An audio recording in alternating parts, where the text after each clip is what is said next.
dikunyah. Saya nggak tahu rasanya gimana, tapi sepertinya.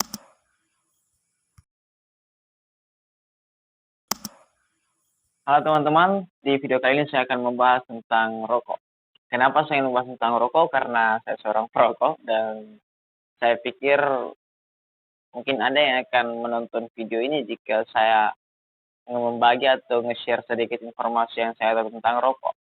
Rokok tentu saja bukan lagi sesuatu yang asing bagi kita semua, terutama bagi seorang perokok.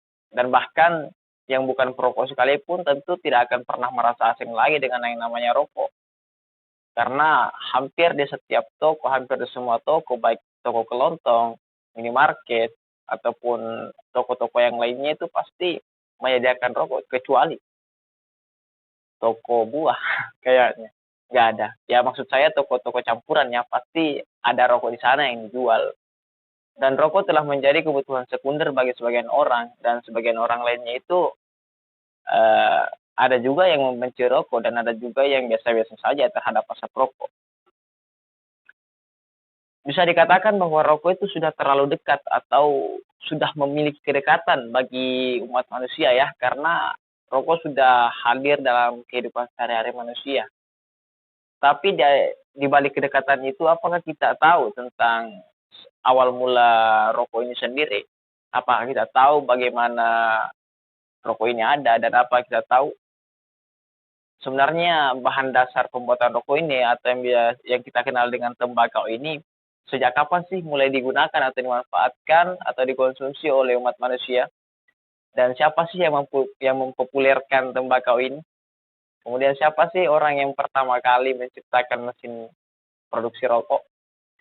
Kalau teman-teman nggak tahu, silahkan nonton terus channel ini karena saya akan ngebahas hal itu di sini. Ya, sekalipun ini informasi yang saya bagikan belum informasi yang terlalu detail ya. Jadi ketika kalian ingin tahu lebih dalam tentang sejarah rokok, seluk-beluk rokok, ya teman-teman bisa buka situs Tobacco Atlas. Di situ kayaknya akan lengkap.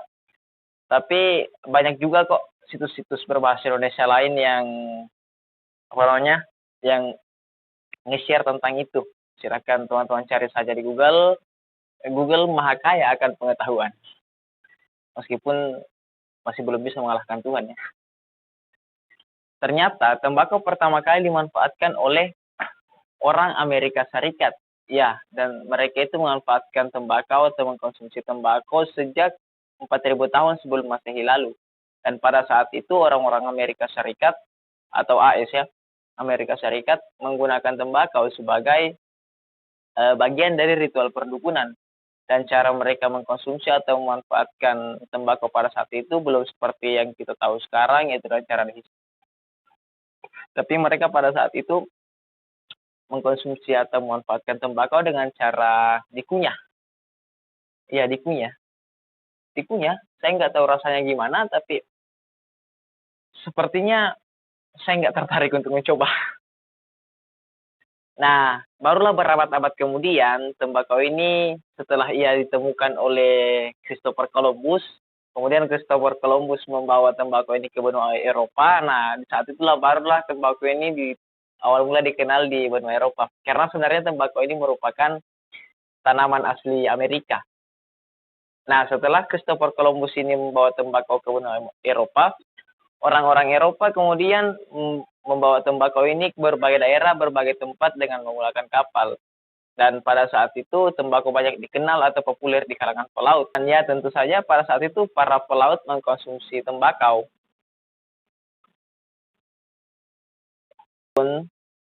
Meskipun cara mereka mengkonsumsi tembakau pada saat itu tidak lagi sama dengan orang-orang Amerika Serikat beberapa abad sebelumnya, tapi mereka pada saat itu mengkonsumsi tembakau dengan cara meniru kebiasaan suku aborigin, yaitu dengan cara memadatkan tembakau ke dalam pipa atau cerutu, kemudian dibakar, lalu dihisap dan dihirup.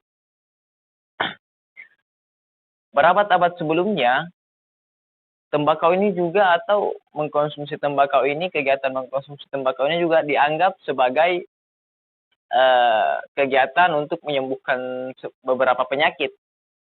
Iya, jadi pada saat orang-orang pada saat itu percaya bahwa mereka yakin bahwa merokok atau mengkonsumsi tembakau itu dapat menyembuhkan beberapa penyakit. Seiring dengan perkembangan zaman, cara mengkonsumsi atau menikmati tembakau ini juga ikut berubah.